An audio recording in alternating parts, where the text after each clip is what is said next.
Welcome to The Explainer. Today, I'm going to be playing the role of your diagnostic macroeconomist. We're looking at what actually happens when an entire economy gets sick.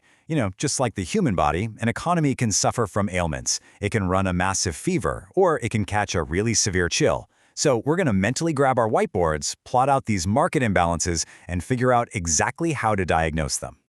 Here's our game plan for today. We'll start by establishing the healthy baseline. Then we'll jump into Chapter 1 to look at excess demand, followed by the triggers of those inflationary gaps. After that, Chapter 2 will cover deficient demand, and we'll wrap it all up with the causes of deflationary gaps.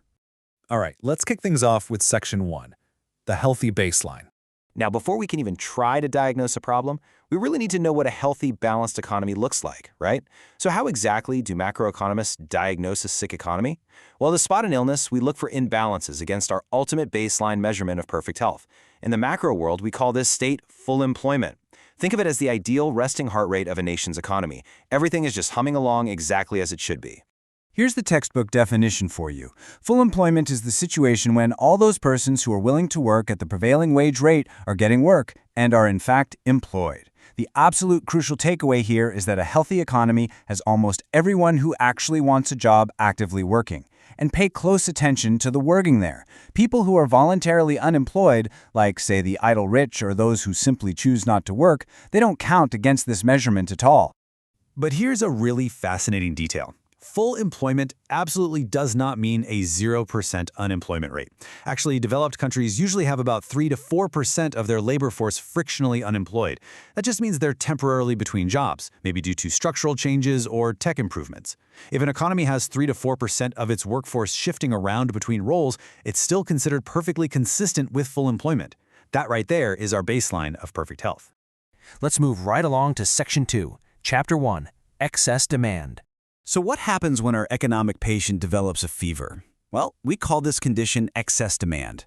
The precise definition of this illness is the difference between aggregate demand and aggregate output at full employment. In plain English, it's what happens when the total desired spending in an economy just shoots right past what the economy can actually produce at its healthy baseline.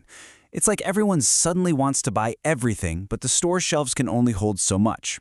If we were drawing this out on a whiteboard, imagine plotting aggregate output on the bottom axis and planned spending on the vertical one. You draw your nice, stable, full employment line. But then, suddenly, the planned aggregate spending curve shifts sharply upward. It soars right above that full employment output line. This creates a really severe imbalance, where AD, aggregate demand, is way greater than AS, aggregate supply. Let's trace the exact symptoms of this fever, step by step. Step 1. Demand exceeds output at full employment. Step 2. Because all our resources and workers are already fully employed, physical production literally cannot expand to meet this excess demand. I mean, you can't just magically conjure up more factories or workers overnight when everyone's already on the job. So that leads to Step 3. All that extra spending simply pulls up general prices. You've got more money chasing the exact same amount of goods, and boom, that causes inflation. This precise gap between what people want to spend and what the economy can physically produce is exactly what we call an inflationary gap. Which brings us to Section 3, Triggers of Inflationary Gaps. Now that we've diagnosed the fever of inflation, we have to figure out what triggered it. What actually caused that spending line on our mental whiteboard to spike upward in the first place? Based on our sources, there are 5 key factors that act as the primary catalysts here. First up, an increase in household consumption, meaning everyday people suddenly have a much higher propensity to consume rather than save their cash. Second, an increase in private investment expenditure by businesses. Third, a big increase in government expenditure that isn't matched by corresponding taxes. Fourth, a spike in exports, which sends domestic goods out of the country while flooding the domestic market with money. And finally, just an overall increase in the money supply.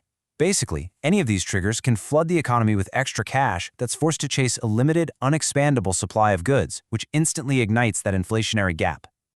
Okay, let's shift gears. Section 4, Chapter 2, Deficient Demand.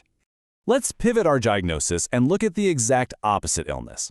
This is an economy suffering from severe lethargy and chills, a condition known as deficient demand. The definition here totally flips our previous scenario on its head. Deficient demand is defined as the amount by which aggregate expenditure falls short of the aggregate output at full employment. So for this sick patient, the total amount of goods and services that people actually want to buy is much, much lower than what the fully employed economy is fully capable of producing. And this brilliantly illustrates the mathematical opposite of our first illness. Picture that whiteboard sketch again. But this time, instead of the spending line shifting up, it shifts completely downward. Aggregate demand is strictly less than aggregate supply at the full employment mark. The economy is totally ready to produce, but the buyers simply aren't showing up. And wow, this creates a tragic, cascading chain reaction on the ground. Step 1, demand falls short of potential output. Because people just aren't buying things, Step 2 kicks in. Unsold goods start piling up in warehouses as unintended business inventories. To deal with these massive, dusty piles of unsold inventory, we hit Step 3. Firms are forced to drastically slash their production and lay off workers. And finally, Step 4, the economy tumbles into a deflationary gap. It settles into this really grim underemployment equilibrium, where prices are falling, sure, but people don't have the jobs or the wages to actually take advantage of them. Moving on to Section 5, Causes of Deflationary Gaps.